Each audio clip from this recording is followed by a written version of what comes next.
echo of his call. సంగీతం 17:7 நாம் వాసిக்கும் పోது కీర్తనల గ్రంథం 17వ అధికారం 7వ వచనం చదివేటప్పుడు தாவீதின் ஒரு இதய குமுறலை நாம் பார்க்கிறோம். దావీదు రాజు ఆ హృదయం సంచలనం మనకు వెలువడుతుంది. அவர் தம்முடைய இதயத்தின் ஆழத்திலிருந்து சொல்லுகிற வார்த்தை, உம்முடைய அதிசயமான கிருபையை எனக்கு విళంగ பண்ணும். ఆయన లోతైన హృదయంలోంచి బయటికి వచ్చే ఆలాపన ఏంటంటే, మీ కృపాతిశయములను నాకు చూపుము అని అడుగుతున్నాడు. దేవునుடைய கிருபை என்பதே அதிசயமானது. ఆయన కృప అతిశయమైనదే. தகுதியற்ற இந்த மாம்சமான மக்களுக்கு அவர் இலவசமாக கொடுக்கிற தேவ தயவு அது. అర్హత లేని మన లోక ప్రకారమైన మాంసమైన మన జనులకు ఆయన ఇచ్చే అది ఒక బహుమతి, ఆయన కృప. கர்த்தரை நம்புகிற அனைவருக்கும் இது சொந்தமானது. ప్రభు నమ్ముకున్న అందరికీ ఇది సొంతమైనది. இது உங்களுக்கும் சொந்தமானது. ఇది మీకు కూడా సొంతమే. உங்களுக்கும் விரோதமாக கிரியை செய்கிற மக்கள் உண்டு. మీకు విరోధంగా క్రియ చేసే శత్రువులు ఉన్నారు. உங்களுக்கு எதிர்த்து செயல்படுகிற சரீர பலவீனங்கள் உங்களுக்கு உண்டு. మీకు ఎదురుగా మీకు మిమ్మల్ని క్షీణింపజేసే శరీర అనారోగ్యం మీకుంది. உங்களுக்கு எதிர்த்து செயல்படுகிற சட்ட சிக்கல்கள் உண்டு. మీకు విరోధంగా వచ్చే మీ చట్ట ప్రకారమైన కార్యాలు కూడా ఉన్నాయి. உங்களுக்கு எதிர்த்து செயல்படுகிற பொருளாதார சீர்குலைவுகள் உங்களுக்கு உண்டு. మీకు విరోధంగా క్రియ చేసే మన ఆర్థిక సమస్యలు కూడా ఉన్నాయి. உங்களுக்கு எதிராக செயல்படுகிற குடும்ப பாரங்கள் ஏராளம் உண்டு. మీకు విరోధంగా క్రియ చేసే కుటుంబ భారాలు కూడా మన జీవితంలో వస్తాయి. இவைகளெல்லாம் கூட்டி சேர்க்கும் போது உங்களுக்கு எதிராக செயல்படுகிற சக்திகள் உங்களுடைய பலத்திற்கு அதிகமானவை. అలా అన్నిటినీ కలిపి మనం లెక్క చేసి చూస్తే మీకు విరోధంగా ఉన్నవి చాలా బలశాలి అయిన కష్టాలు.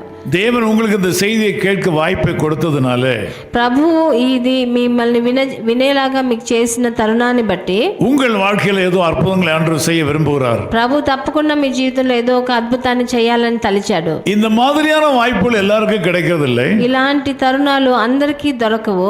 அவருடைய ஆச்சரியமான தயவுக்கு உட்பட்ட மக்களுக்கு இந்த செய்தியை கொண்டு வருகிறார். ఆయన ఆశ్చర్యమైన కృపని కింద వచ్చిన జనులకు మట్టుకే ఇది ఆయన అనుమతిస్తాడు. இந்த காலவெளியில் சர்வ வல்லமுள்ள தேவனுடைய ఆశ్చర్యమైన కృపై உங்களை தேடி வருகிறது. అలాగే ఈ ప్రొద్దుట వేళ ప్రభు సర్వశక్తిమంతుడైన ప్రభువు తన அதிசயமான అయిన కృప చేత ఈరోజు మిమ్మల్ని కలిసేదానికి వచ్చాడు. அந்த கிருபையினுடைய ரகசியத்தின் அடிப்படையில் இருக்கிற ஆச்சரியமான காரியங்களை உங்களுக்கு இன்றைக்கு செய்வார். ఆ కృపని బట్టి మీకు అతిశయమైన ఆశ్చర్యమైన కార్యాలను మీ జీవితంలో ఈరోజు ప్రభు చేస్తాడు. தேவனுடைய இரக்கத்தை இந்த நாள் நீங்கள் அனுபவிப்பீர்கள். ఈ రోజు ఆయన దయని మీ జీవితంలో కరుణని మీరు చూస్తారు. உங்கள் வாழ்க்கையில் இருக்கிற தேவைகள் எதுவாக இருந்தாலும் அவரை நோக்கி பார்த்து கேளுங்கள். మీ జీవితంలో ఎలాంటి అక్కర్లున్నా ఆయనని చూసి మీరు ఆయనని అడగండి. அவரை நோக்கி சொல்லுங்கள்.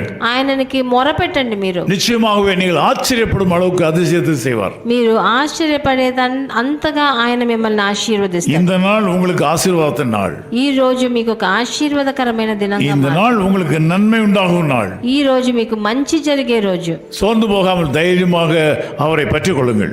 మీరు అలసట చెందకుండా ధైర్యంగా ఆయనని దృఢంగా పట్టుకోండి. ஆண்டவர் இயேசு கிறிஸ்து உங்களை நேசிக்கிறார். ప్రభువైన యేసుక్రీస్తు మిమ్మల్ని అభిమానిస్తున్నాడు. ஜெபிக்கலாம். ప్రార్థన చేద్దాం. நல்ல பிதாவே, உமக்கு நன்றி செலுத்துகிறோம். మంచి తండ్రి, మీకు వందనాలు చెల్లిస్తున్నాం నాయన. இந்த வேளையில் எங்களுக்கு கொடுத்த ஆச்சரியமான வாக்குத்தத்தத்திற்கு ஸ்தோத்திரம். ఈ రోజు మాకు ఇచ్చిన ఈ మీ అద్భుతమైన వాగ్దానాన్ని బట్టి మీకు స్తుతులు. உம்முடைய அதிசயமான கிருபையை எங்களுக்கு விளங்க பண்ணும். మీ కృపాతిశయములను మాకు వెలువడ చేయండి. நாங்கள் எல்லாரும் கிருபையிலே வாழ்கிற மக்கள். మేమందరం కృపతో ఈ కృపలో మీ కృపలో జీవించే వాళ్ళం. உம்முடைய இரக்கத்தினால வாழ்கிற மக்கள். మీ దయలో జీవించే వాళ్ళం నాయన. மக்களை ஆசீர்வதிக்கணும்னு ஜெபிக்கிறோம். మమ్మల్ని అందరినీ మీరు ఆశీర్వదించండి. வருங்கால ஆசீர்வாதமா இருப்பதாக.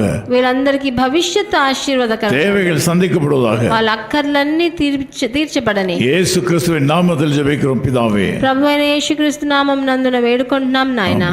ఆమేన్. நான் பிரமித்து நின்று பேரன்பின் பிரவாகத்தை நோக்கி பார்த்தேன். என் உள்ளத்தில் மெய் சமாதானம் சம்பூரணமாயடைந்தேன். மாதோய ஊதிரத்தால் என் பாவம் நீங்க கண்டேன். ஏசையரின் ரட்சிப்பினா நான் ஆறுதல் கண்டடைந்தே. God bless you.